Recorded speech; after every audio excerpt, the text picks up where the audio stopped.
Hello friends, food magic Bangla চ্যানেলে আপনাদের সবাইকে স্বাগত জানাচ্ছি। আজকে নিয়ে এসেছি ভোগের খিচুড়ি, আর এই খিচুড়িটাকে আমি এক পাকে বানাচ্ছি। চলুন তাহলে খুবই সহজে, খুবই টেস্টি এক পাকে ভোগের খিচুড়ি বানিয়ে ফেলি। ভোগের খিচুড়ি বানানোর জন্য অবশ্যই নিতে হবে গোবিন্দভোগ চাল। আমি এখানে 1 কাপ গোবিন্দভোগ চাল আর 1 কাপ সোনা মুগ ডাল নিয়েছি।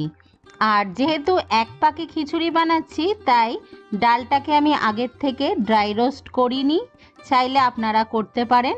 আমি চাল আর ডালটাকে ভালো করে ধুয়ে রেখেছি।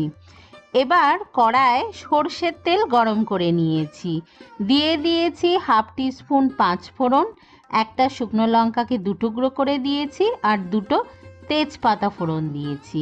মিডিয়াম ফ্লেমে ফোড়নটাকে ভালো করে ভেজে নিয়েছি। এবার এর মধ্যে দিয়ে দিলাম একটা বড় সাইজের পাকা টমেটো। আর যেহেতু টমেটো দিয়েছি, টমেটো দেওয়ার সঙ্গে সঙ্গেই নুন দিতে হয়, তাহলে টমেটোটা তাড়াতাড়ি গলে যায়। দিয়ে দিচ্ছি স্বাদ অনুযায়ী নুন, অল্প একটু চিনি অবশ্যই দেবেন, 1/2 টিস্পুন হলুদ গুঁড়ো, স্বাদ অনুযায়ী লঙ্কার গুঁড়ো আর 1 টিস্পুন জিরে গুঁড়ো দিয়েছি। আর দিয়ে দিচ্ছি অল্প একটু গ্রেট করা আদা, চাইলে আপনারা আদা বাটাও দিতে পারেন। সমস্ত কিছুকে মিডিয়াম ফ্লেমে ভালো করে কষে নেব, যতক্ষণ না টমেটোটা গলে মিশে যাচ্ছে আর তেল ছেড়ে বেরিয়ে আসছে। দেখুন টমেটোটা এখন ভালো রকম সফট হয়ে গেছে আর তেল ছেড়ে বেরিয়ে এসেছে। এবার এর মধ্যে আমি সেই আগের থেকে ধুয়ে রাখা গোবিন্দভোগ চাল আর সোনা মুগ ডালটাকে দিয়ে দিচ্ছি।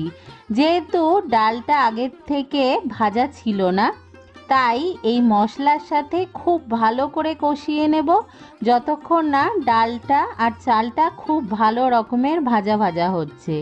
যখন দেখবেন যে ডাল থেকে খুব ভালো একটা সুগন্ধ বেরোচ্ছে আর চালটা বেশ সাদা সাদা ফুটে উঠেছে, তার মানে বুঝতে হবে যে চাল আর ডালটা খুব ভালো করে ভাজা হয়ে গেছে। চাল আর ডালটা খুব ভালো করে ভাজা হয়ে গেছে। এবার এর মধ্যে আমি দিয়ে দিলাম ফুটন্ত গরম জল। জলটা আমি এখানে ব্যবহার করেছি 1.5 লিটার।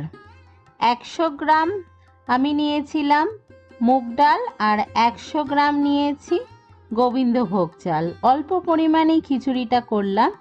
1.5 লিটার ফুটন্ত জল দিয়েছি। এটা হলো জলের পারফেক্ট মাপ।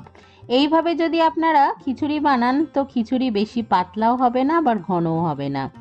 ফুটন্ত জল দেওয়ার পরে লো ফ্লেমে আমি 15 মিনিটের জন্য ঢেকে রেখেছিলাম। এবার 15 মিনিট পরে ঢাকা খুলে দেখলাম যে চাল আর ডালটা ভালো রকম সেদ্ধ হয়ে গেছে। এর থেকে বেশি আর ঘন করার দরকার নেই, কারণ খিচুড়ি ঠান্ডা হওয়ার পর আরেকটু ঘন হয়ে যাবে।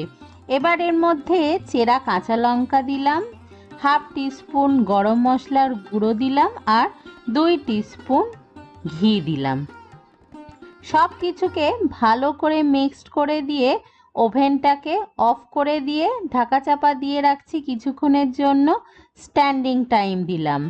আমি 15 মিনিট পরে পরিবেশন করছি। দেখুন খিচুড়িটা না বেশি পাতলা না বেশি ঘন, একেবারে পারফেক্ট কনসিস্টেন্সি হয়েছে। এইভাবে যদি আপনারা এক পাকে ভোগের খিচুড়ি বানান, তাহলে খিচুড়িতে বারবার জল দেওয়ার দরকার হবে না, বা খিচুড়িটা বেশি পাতলাও হবে না, ঘনও হবে না, আবার চাল ডাল বেশি গলেও যাবে না বা বেশি শক্তও থাকবে না। তৈরি হয়ে গেল আমাদের আজকের রেসিপি, এক পাকে ভোগের খিচুড়ির রেসিপি। অবশ্যই রেসিপিটা ট্রাই করবেন, আর ভালো লাগলে লাইক করবেন, কমেন্ট করবেন, আর অবশ্যই আমার চ্যানেলটিকে সাবস্ক্রাইব করে পাশে থাকবেন। সবাই ভালো থাকবেন। বাই।